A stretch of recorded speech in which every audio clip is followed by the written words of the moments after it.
CST, un témoignage absolument bouleversant que vient de faire un ancien espoir du tennis français.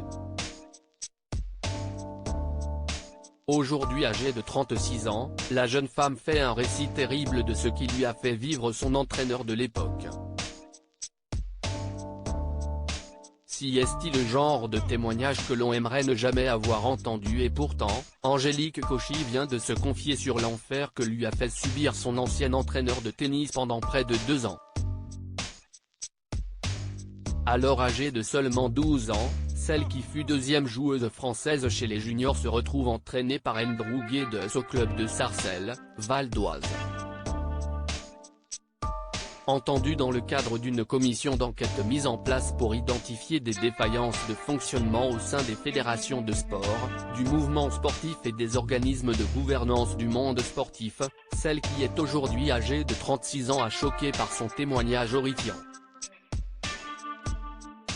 Tout commence en 1999 pour Angélique Kochy, comme elle l'a raconté ce mardi 5 septembre devant la commission. Ça s'est fait en même pas 2 ou 3 mois. Je lui ai dit, non, il ne faut pas, ce n'est pas bien. Moi je ne veux pas. Il m'a dit, tu sais, ça arrive souvent dans les relations entraîneur-entraîné, explique l'ancien espoir du tennis français.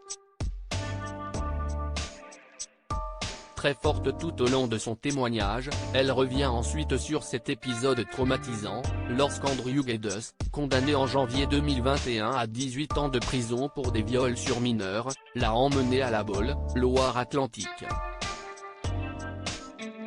Cela a été les 15 pires jours de ma vie. Il m'a violé 3 fois par jour, lâche-t-elle. Un récit absolument terrible de la part de l'ancienne joueuse de tennis, qui a vécu un véritable enfer pendant ces 2 semaines loin de chez elle. Le premier soir, il m'a demandé d'aller dans sa chambre et je n'y suis pas allé.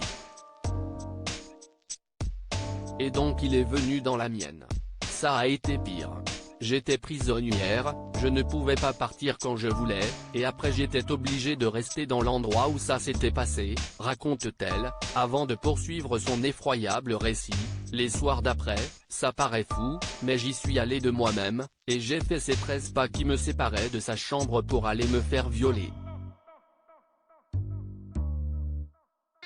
Un témoignage absolument effroyable de la part d'Angélique Kochy, qui a vécu l'effroi avant d'enfin en parler de nombreuses années plus tard.